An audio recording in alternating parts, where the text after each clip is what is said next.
What's up, Geeksters? It's me, Omar from geeksterlabs.com, and the product that we're going to be talking about today is something that was sent to me free for review from B&H Photo. And today we have the brand new DXO One. So this is basically a $600 digital camera that's designed to connect to your iOS device, specifically iPhones and iPads that are running iOS 8. Now, it works with a free app that gives you custom shooting options and really allows you to step up the quality of images and video that you can capture outside of your iOS device. Before we get into talking about this product, let's discuss what's included in the box. So the first thing that's included in the box is a USB cable. This is a micro USB to regular USB. You'll use this to charge up the camera and to transfer files from the camera to your computer. Next, we have a power adapter. And after that, we have a microfiber cleaning cloth. You'll also have access to DxO's Optics Pro and Film Pack software that works with your Mac or PC. We're going to talk about that in a bit, though. Alright, so now let's talk about the physical aspects of this camera. So it's very small and lightweight. It only weighs 3.8 ounces. It's about 3 inches tall and 1 inch thick. And it's made of all aluminum. So it feels really high quality in your hand. It has some good weight to it. It doesn't feel like a cheap, clunky type of product. It feels very high quality. And it's very easy to carry in your pocket or keep in your purse because of the small form factor. Now, it has a built-in battery that provides up to 200 shots per charge. So basically 200 pictures. But I did notice that in some of my tests, whether you're shooting video or taking lots of pictures, it's probably going to last you about an hour or so. On the back of the camera, we have a micro USB port. This is what you'll use to charge up the camera and also to transfer files from your camera to your Mac or PC. And next, we have the micro SD card slot. And so this will store all your videos and photos. You can also set it up to where it'll share the photos to your camera as you take them. You can only do that with photos, though. The videos have to stay on the micro SD card. On the front of the camera, we have a nice lens cover that slides down, and this is basically what turns on the camera.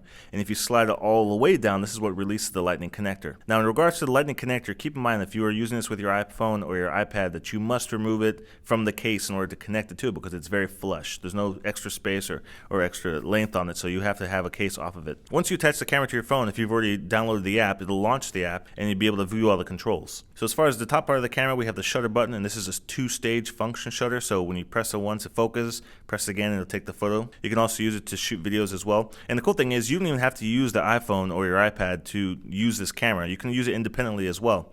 Now, keep in mind when you are doing this that you will not have access to any of the custom settings. It will just be in auto mode.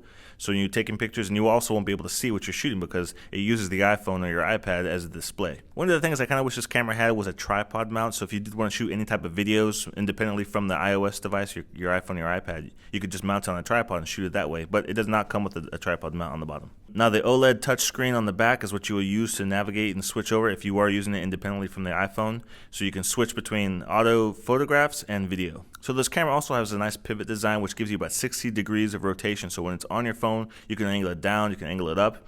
You can even turn it around if you want to take any self photos with the camera facing you. So those are the physical aspects of this camera. So now let's talk about specs. Now, the shining feature of this camera is that it features a 1-inch CMOS 20 megapixel sensor. Okay, now keep in mind this is the same sensor that comes in Sony's RX100 and RX10 model cameras, as well as the larger Panasonic FZ1000. So this is definitely going to be a step up from the sensor that's built into your iOS device. Now, the max resolution for this camera is 5406 to 3604. The lens that it's shooting with is a 32mm equivalent, and the aperture goes from f1.8 to f11. So it does a really good job handling low light images. The zoom on this is just a digital zoom. It's a 3x digital zoom. I think it would have been a nice improvement over this would be eventually having a slight optical zoom would be nice. The file formats that it records in is JPEG, DNG, which is RAW, and then DXO's file type format, which is super raw, .dxo is what it's called. This is a really big deal, and we're going to talk about that in just a second. Now, when it comes to video, it records .movs. You only have two options. You have 1080 30 frames per second or 720 at 120 frames per second, which is basically for slow-mo. Those are the only two options we have. So this camera does shoot video, but it doesn't give you much manual control over your videos at all. It gives you all those controls when it comes to photography, but when it comes to video, it's kind of just like a second feature. So you can really tell the DxO is really focusing on photos when it comes to this camera. All right, now let's talk about the DxO One app that's free to download that you'll use with your iOS device in conjunction with the DxO One. Alright guys, so let me give you a really quick tour of the application. So here we have the DxO One application here. It's already launched. The DxO is connected to it. And it's trying to go into power save mode. So first off, here's the format. So like I mentioned before, we have JPEG format, we have RAW, and super raw, which is that .dxo files. Now keep in mind, if you want to manipulate and change those super raw files, you do have to use their Optics Pro application on your PC or Mac. I'll show you how you can get that for free once you've purchased the DXO One for you. But that's where you basically select your formats. Oh, and keep in mind, even if you do shoot in RAW and Super RAW, it still will save a JPEG image, and it will save that in your library. So if you want to send it from your phone, it won't actually send a RAW file to your phone or a Super RAW file. It'll actually send a JPEG. Right now I have it set up to where it automatically sends an image to my phone's camera roll. So it automatically does that for me. Even if I take a RAW picture, it'll still send a JPEG that I can still share on social media. Next after that, we have the timer. So we have 10-second, 2-second timer, no timer at all. After that, we have flash. So we have regular flash, auto flash. Keep in mind, it is going to be using my iPhone 6s's flash. So that's one thing to consider too. It's not a super powerful flash, and depending on how you have the camera angled up, if it's pointing down towards the floor and you have the camera angled up like the way it is right now, it may not flash at your subject. If you do face the camera forward, it will use the screen as a flash, similar to how the front-facing camera works on the iPhone 6s. So that will still flash even if it's facing forward. And then after that, we have the other setting options. So right now it's set to auto. We have our scene mode, so you can do sport. We have portrait, landscape, and nighttime scene modes. And then we have our advanced modes right here. So for the advanced modes, we have program, aperture priority, speed priority, and fully manual. So let me go ahead and switch to fully manual and show you the different options that it opens up after you do that. So as you can see here on the side, the first thing we can manipulate is the speed. So we can go from 1 1/8,000th of a second all the way up to, I believe it's 15 seconds. That's what you can set that to. For the f-stop, we have 1.8 all the way up to 11. I mentioned that earlier in the specs. Our ISO will go from 100 to what it says Hi2, which I believe is like 52,000, something ridiculous like that. Or you can just set that to auto if you want to.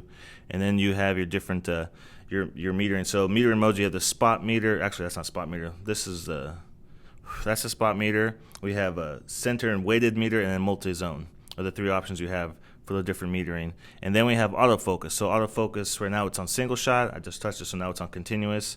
And if you do it again, you can actually do manual focus. So if you touch this, it gives you a little window in here, a zoomed in window to show you if you want to play with some manual focus. Normally I would probably just keep it on that, and you can touch anywhere on the screen to focus wherever you want to touch, anywhere at any times.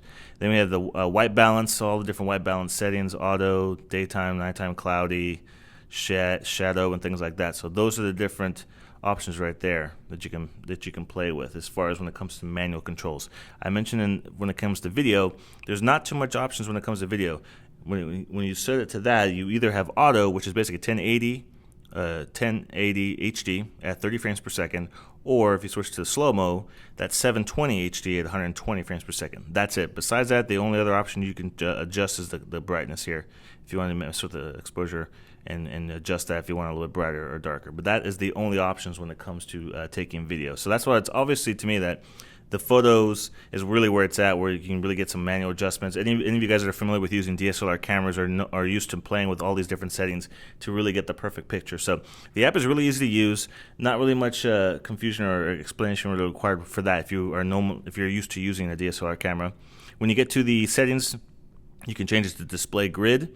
You can show picture after shot for 2 seconds. You can change the max ISO value, the max speed value. You can store photos on microSD and the iPhone, which is how I have mine set right now. You can format your microSD card right here through the app.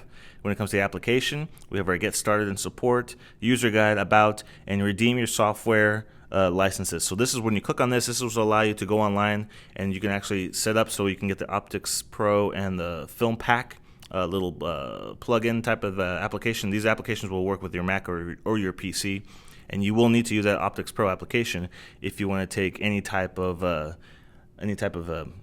super raw, like I showed you earlier, the super raw format images. If you want to edit those on your computer, you will have to use their proprietary program. You can't just throw it into Photoshop. It won't be able to manipulate it. But you can manipulate raw photos in Photoshop if you did want to change the formatting or the format to that option right there.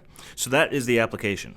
Now when it comes to photo quality, you're probably not going to want to spend $600 to just shoot regular JPEGs with this camera, because the JPEGs are going to be pretty close in quality to that of your iPhone 6s, especially when you're viewing them on a small screen, and especially if it's in auto mode. What you're spending that $600 for is to have access to high quality raw images in a device that fits in your pocket. And the shining feature of the DXO One is the super raw format option, which actually takes 4 successive images at a time and then composites them to give you increased sensitivity and reduce noise, which is really great in low light shooting. And keep in mind, you can only edit these super raw files using DxO's Optics Pro application, which is a free download once you put the app on your device. It gives you instructions on how to download it. And this is software that works with Mac or PC. So who exactly is this $600 pocket camera for? Well, it's definitely not for those that want to just take selfies to post on Instagram. Okay, keep in mind, it'll take great pictures for posting online and social media.